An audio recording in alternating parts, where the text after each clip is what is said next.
नमस्कार, मैं हूं जूही वर्मा और आप देख रहे हैं news live MP.com। Madhya Pradesh की 28 सीटों पर होने वाले उपचुनाव कई मायनों में दिलचस्प साबित हो रहे हैं।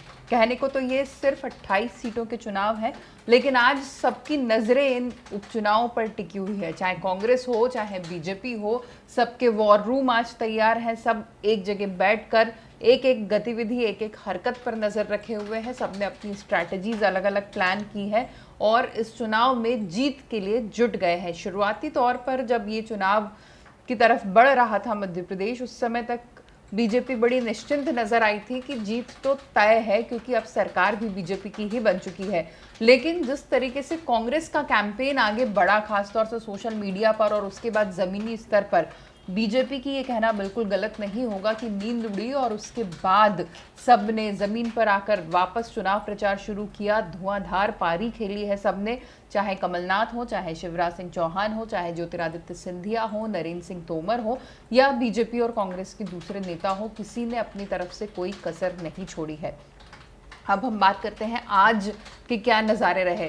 सबसे पहला तो चौंकाने वाली बात ये नजर आई कि ऐसा लग रहा था कि कोरोना काल में मध्य प्रदेश में पहली बार चुनाव हो रहे हैं, लेकिन तो हो सकता है कि बहुत कम लोग वोट देने आए। वोटर्स को मनाना पड़ेगा, समझाना पड़ेगा, कार्यकर्ताओं को पूरी ताकत लगानी होगी कि मतदाता पोलिंग बूथ तक आए। पर जैसे ही 7 बजे पोलिंग सेंटर के नज़ारे दिखाई दिए, या यूँ कहे 6:30 से जो नज़ारे दिखना शुरू हो गए थे, वो चौंकाने वाले थे। जितने वोटर्स थे, मैक्सिमम वोटर्स 6:30 बजे से पोलिंग सेंटर्स पर भीड़ लगाकर खड़े हुए थे, लाइन में लगे हुए थे, बारी का इंतजार कर रहे थे और जल्दी से जल्दी वोट देना चाहते थे।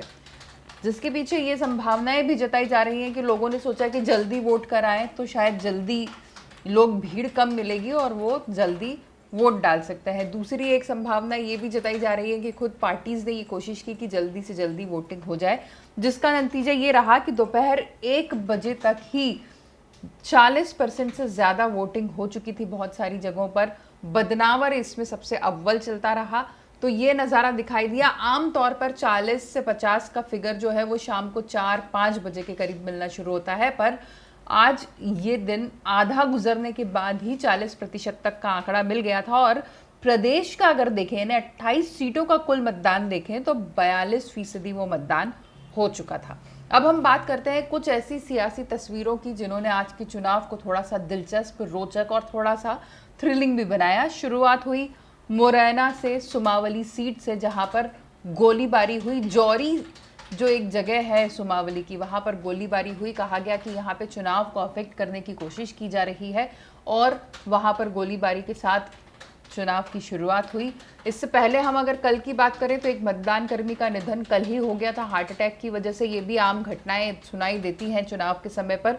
उपचुनाव में भी ऐसा ही हुआ, एक कर्मचारी का निधन पहले ही हो गया। इसके बाद अगले दिन की शुरुआत गोलीबारी से हुई और चंबल का जो मिजाज है वो पूरा इन 28 सीटों में नजर आया, जहां पर कुछ झड़प की खबरें आई, कुछ गिरफ्तारी की खबरें आई। तो इस तरह की चंद खबरें आई। सबसे पहली बात तो गोहद की हम बात करते हैं, जहां पर तीनों प्रत्याशी, जो मुख्य प्रत्याशी थे, रणवीर जाटव, मेवाराम जाटव, रणवीर जाटव बीजेपी से, मेवाराम जाटव कांग्रेस से, और जो तीसरे प्रत्याशी थे पटवारी बीएसपी के, तीनों को पुलिस ने नजरबंद कर दिया पीडब्ल्यूडी के सर्किट हाउस में और उनको वहीं बैठने की हिदायत दी। वजह ये कि वो बाहर निकलकर किसी न किसी तरीके से चुनाव को अफेक्ट कर सकते हैं। इसके बाद बात करते हैं भिंड की। वापस मेहगांव प्रत्याशी हेमंत कटारे के भाई को पुलिस ने गिरफ्तार कर दिया। हेमंत कटारे ने लाख समझाने की कोशिश की कि ये पुलिस हमें परेशान करने की कोशिश कर रही है, पर कटारे के भाई को गिरफ्त में रखा गया। उन पर भी इल्जाम यही लगा कि वो जाकर मतदाताओं के रुझाने की या मतदाताओं से जबरदस्ती करने की कोशिश कर सकते हैं।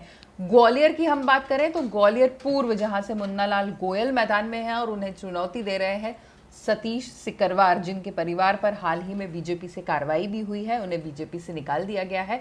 और अब सतीश सिकरवार पहले बीजेपी में ही थे, अब कांग्रेस से चुनाव लड़ रहे हैं ग्वालियर पूर्व विधानसभा सीट से, जहां से बीजेपी प्रत्याशी सिंधिया समर्थक मुन्नालाल गोयल मैदान में है। यहां पर भी गरमाया हुआ माहौल दिखाई दिया। मुन्नालाल गोयल के बेटे और सतीश सिकरवार के समर्थकों में बहस हुई, झड़प हुई।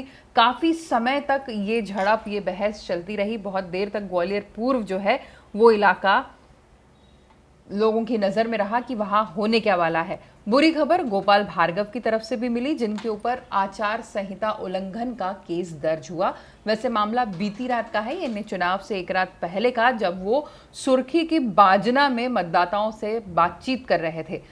बैठक के बाद उन पर यह मामला दर्ज हुआ आचार संहिता के उल्लंघन का। अब आगे इस पर कार्रवाई क्या होती है देखा जाएगा। इस बीच दिग्विजय सिंह का एक ट्वीट भी चर्चा का विषय बना रहा, जो उन्होंने ट्वीट किया कि ईवीएम हैक हो सकती है। हालांकि उन्होंने ये नहीं कहा कि मध्य प्रदेश में ही ईवीएम से चुनाव होने पर हैकिंग की संभावनाएं है, पर आपको याद दिला दें कि जब आज सुबह वोटिंग शुरू हुई तो कुछ मतदान सेंटर्स से ईवीएम की गड़बड़ियों की खबरें भी आई, जिसके बाद दिग्विजय सिंह का ये ट्वीट सुर्खियों में रहा कि ईवीएम हैक हो सकती है। दिग्विजय ने हमेशा वही सवाल जो कांग्रेस उठाती रही है कि ईवीएम से चुनाव नहीं होना चाहिए, बैलेट पेपर ही यूज किए जाने चाहिए, और कई कंट्रीज जो है वो अभी भी ईवीएम की जगह बैलेट पेपर्स ही यूज करती हैं। उस खबर की एक लिंक के साथ उन्होंने ये ट्वीट किया, जो सुर्खियों में रहा कि आज ही के दिन ये ट्वीट क्यों किया गया है।